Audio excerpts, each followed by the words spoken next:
I am 17 years old. I had no idea what really happened during the civil rights movement. Like during class, we would just go quickly over it, but there was no actual detail to it, and that kind of upset me. I really wanted to know more. I found myself on this trip when I was a high school student. It was a moment really for me where I got to learn more about history that I didn't know about. We still need to be one despite our differences, despite who we are and race or anything else that keeps us apart from each other, that we need to stand together. The fights that were happening in the civil rights movement are still very much so happening today.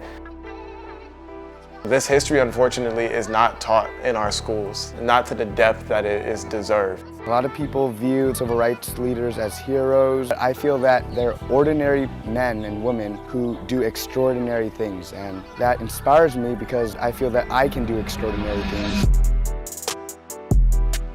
Sojourn to the Past is a journey through the sites of the civil rights movement where we meet with important figures from the movement, learn about our history. The mission of Sojourn is to not only honor civil rights icons, but to pass the legacy of the icons to the next generation. I didn't even call it the March on Washington when I was a kid. What did I learn? This was called what? The average read. We have a moving classroom, so students have context for how important this was. One of the things I learned on the trip is to have a lot of self-respect. It's just so mesmerizing. It gives me hope, it gives me confidence, so that when I go back to my school and I see injustice, I'm able to combat it.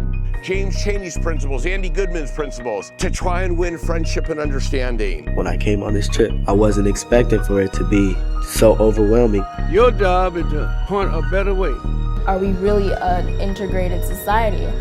And I think we're just as segregated as we are in the 60s. The idea behind Sojourn is to give people who join us a transformative experience. It was great, positive, and safe to take part in this experience and bring it back home.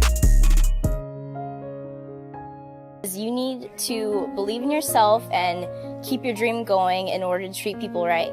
I'm reminded how young I was to participate in such a monumental event. The Little Rock Nine, we were ordinary teenagers. That's so important for young people to know. A lot of people feel nowadays that they can't do anything for the world. And I'm 16 years old and I feel I can do so much now. Young people, they tell us what we need to know and what they need to discuss. I think that's how you make a difference. We would like to invite you to join us on this 8-day transformative journey through the Deep South, retracing the steps of the civil rights movement. The journey dates are April 3rd through April 10th, 2024. While this trip is designed for high school students, we welcome participants of all ages to join us. To learn more about the journey, we are inviting you to an informational Zoom meeting, which will cover all the details of the trip, including how to sign up. Please scan the QR code or click on the link below to receive more information about the trip and meeting. Thank you, and we hope to see you at the meeting.